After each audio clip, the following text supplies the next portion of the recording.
Today, he's a rock star, you know? Back then, he was some dorky kid.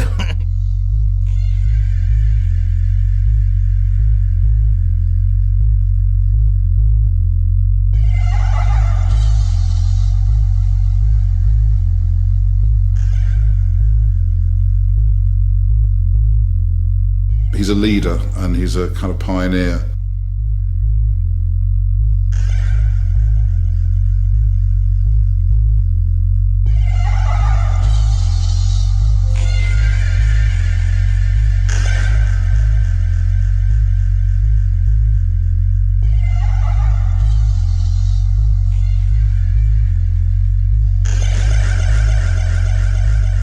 There's only a handful of artists that become successful for so long.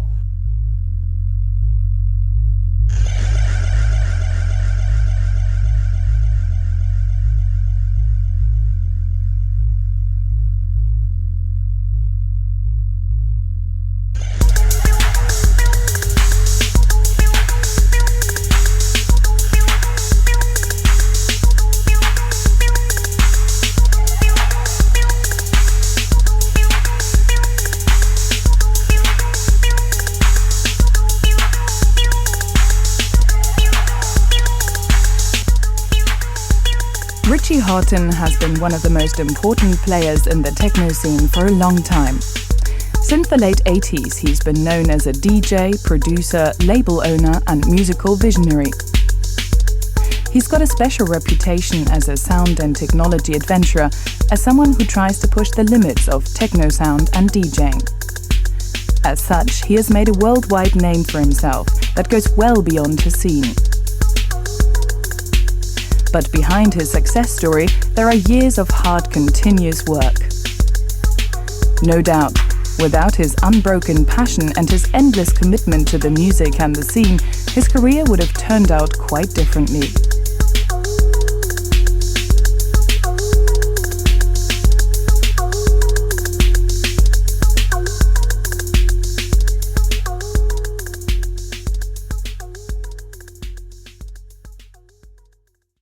Richie Hawtin and his brother Matthew spend their early years in Banbury, a small English town near Oxford. They lead a sheltered, carefree life in a big family. The mother alone has 12 siblings. Richie develops into a bright, extroverted boy who has no trouble making friends. The father loves music, Kraftwerk, Pink Floyd, John Peel, a definite influence also on young Richie.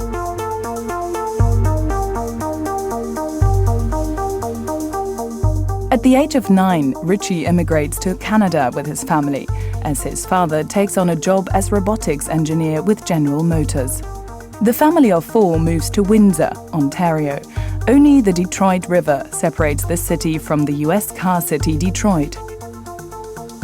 Richie's new life starts in the quarter La Salle.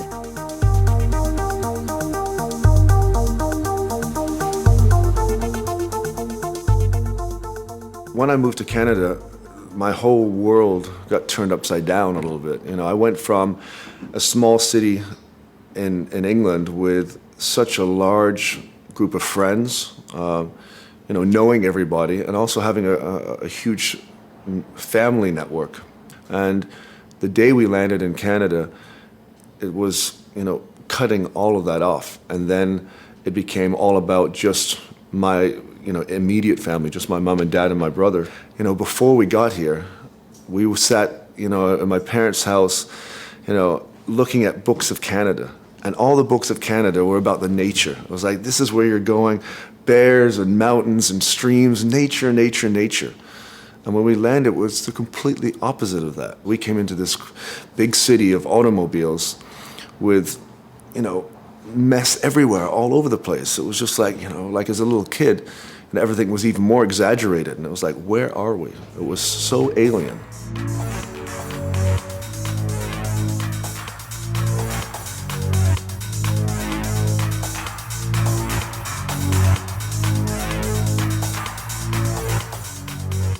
In Windsor, you know, once we got into school and things, it was, I think that was really when I noticed the the change in myself. In England, I was an extrovert. Once I came to Canada, I was more of an introvert. In England, it was, I was in a way the center of attraction. And in Canada, it became a little bit strange. I remember the kids all being fascinated by my brother and I because we were the new kids from faraway land. We had a really strange accent, so, and I remember the kids being a little bit harsh in a way, bugging us about our accent because we talked funny, because we acted funny, we thought differently. For myself, I just became much more connected to Matthew and much more connected internally.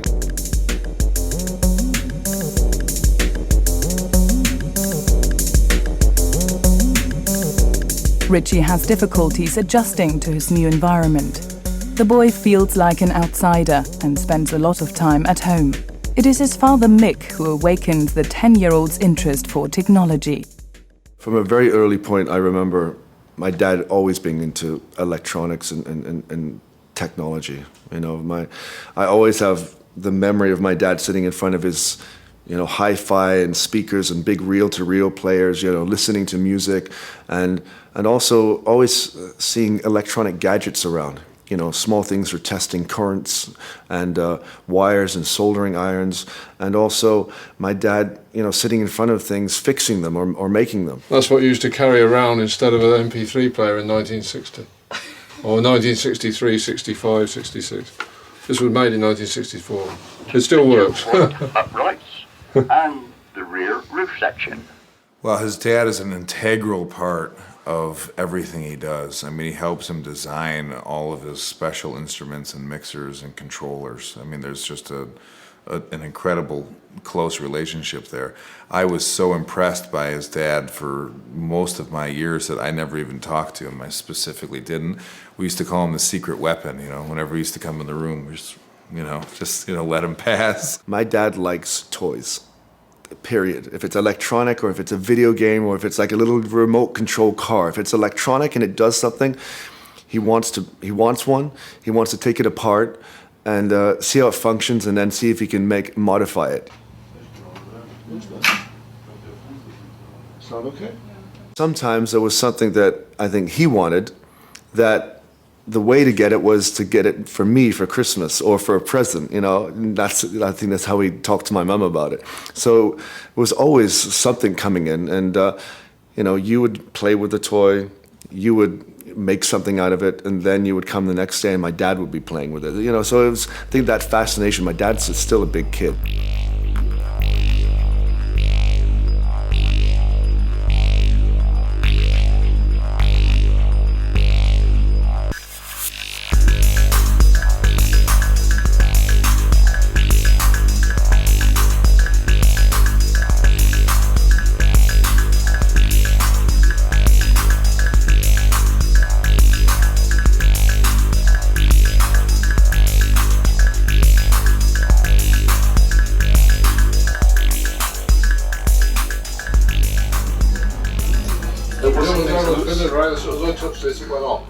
They had all the games. They had the Atari. They had all Odyssey, whatever games that they could play. And he would have a game, and within half an hour, he would have done that game. I want another game then. And he said, I really want a computer. And we said, well, why? Well, I can make my own game. And we laughed. And we said, there's no way you could possibly make your own game. Oh, yes, I can. So we thought, well, to heck with it. So we bought him a basic Vic 20 or something, yes, or a 64. And he sat there and he did things, and he actually got things going across that he had programmed in. And we were absolutely amazed that he could do that. Once the Vic 20 came into my house, first I lost my eyesight because I had perfect 20/20 vision. And once I had that computer, I just sat in front of the TV for hours and hours and hours. I stopped going out. It's a wonder I didn't become like a little mutant, just sitting there, in the darkness playing with computers the whole time. We honestly thought that this was what he was going to be doing in life, with a real job, perhaps with computers. Richie's fascination with computers remains, but now he also starts opening up to his surroundings a bit more again. He gains new friends and joins a small group of kids who, like him, are interested in alternative music and fashion. In high school, I was, not only part nerd, being in the computer team, but also part what they would call scary. I was more alternative. As I started to get into music then, I started to get into things that were, industrial or whatever. I was wearing a lot of black. I was wearing eyeliner, so I was like the freak nerd. When I first met Richard, when he was about 16 or 17 years old, he had a blonde fringe haircut that I used to make fun of him because I told him he looked like the Phil Oakey from the Human League, just blonde. He would have this big, huge sweep over his face. He obviously was born in England and had a little bit more of an affinity for British fashion, I think, than a lot of people that were in our, peer group at the time.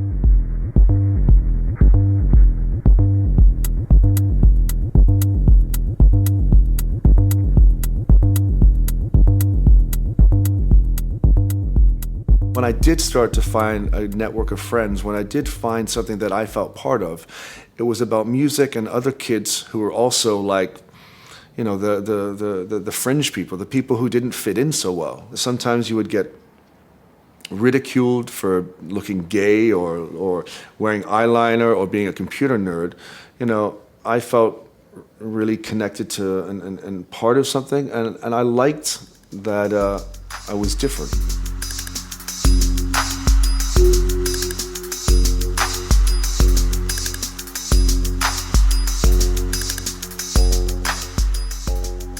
It is with some members of this circle that Richie starts taking regular excursions to the neighbouring Detroit. He visits alternative concerts and buys cool clothes, which he couldn't get in the small Canadian Windsor.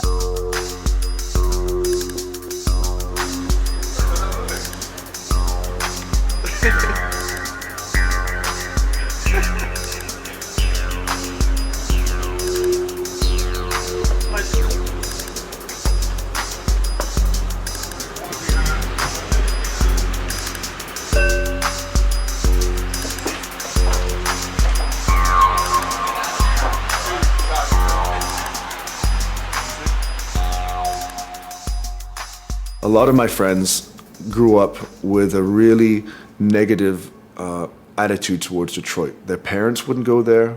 Their parents wouldn't take their kids there. It was really like, that's no man's land. Detroit was considered the murder capital of the USA. So it definitely didn't have a good reputation. It was always another step towards being different than the rest of the people in Windsor. They didn't go there, and so we were there. Oh yeah, we were in Detroit the whole weekend. We went, resale clothes shopping. We did this and that, and some people were just like, "Are you crazy?"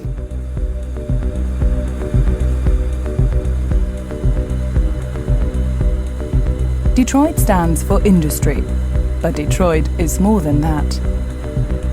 In the mid-80s, various Detroit radio stations and clubs spread a new electronic sound. Matthew, Richie's younger brother, is a regular listener of these trendy radio shows and makes his brother aware of this. The show of Jeff Mills, aka The Wizard, fascinates the two especially. Jeff and those guys were playing a real mix. It was a perfect way to get someone like me deeper into, techno and house music, because they played a mix of early hip-hop and alternative, industrial. They were playing Yellow, they were playing Front 242 and Nitzareb, all this stuff mixed together with Chicago acid house and Detroit techno. And maybe without that kind of connection to industrial, I wouldn't have been brought in. But that was kind of the doorway. That was kind of what sucked me in first.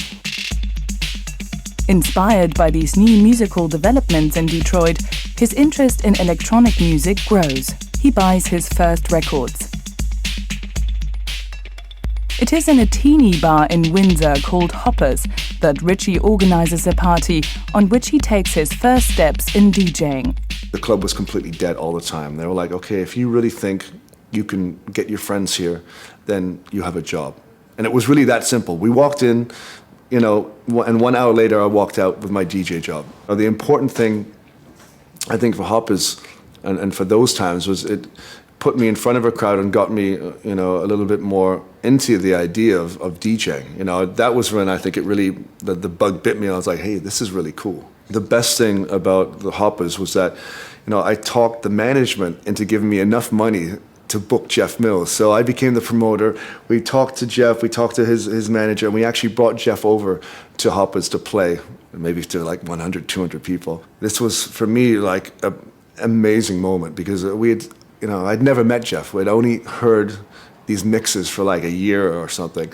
And to see him playing in front of us, you know, we were just all in the booth just watching him. You know, it's like, I don't know if he had any fun. I don't know if anyone was dancing. We were just like watching, and he was like playing so fast, throwing his records everywhere. And he was playing all the records that I had listened to for the last year. And he was like, choo, choo, choo. And we were sitting in the back helping him sort his records and just copying all the records' names down. And finally I was like, oh, that's what that is. And then went to the record store the next day. I need to buy these records. And it was unbelievable.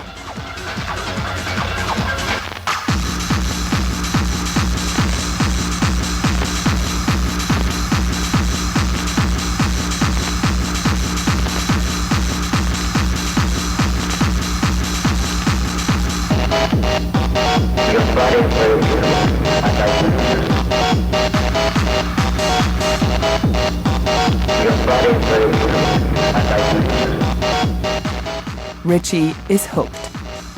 With the same enthusiasm and ambition that he put into computers and technology before, he now follows his new goal, to become a DJ. Shortly after the party with Jeff Mills, he meets his great idol for the first time, Derrick May. The first time I met Richie was hilarious. He was a skinny little white boy, right? And I'm actually playing records at his university. More or less I was doing an interview with the radio announcer. And this kid walks up to me like any other time when a kid walks up to me, right? But this kid was like really jumpy, kind of hyper. And he walks up to me and he says, wow, I always wanted to meet you. You know, this whole thing. It was real cool, but at the same time, it wasn't just like a groupie or some sort of kid that just wanted an autograph. This is a kid who I sometimes feel people that really want to do it. I don't know if they'll make it. I don't know if they will do it. You know, really in reality, I don't ever maybe meet them again. But there was something really kind of like interesting about him at that time. It was just a one meet. It was really quick, but he really wanted to make a point that he wanted to be a DJ, and he was really serious about it.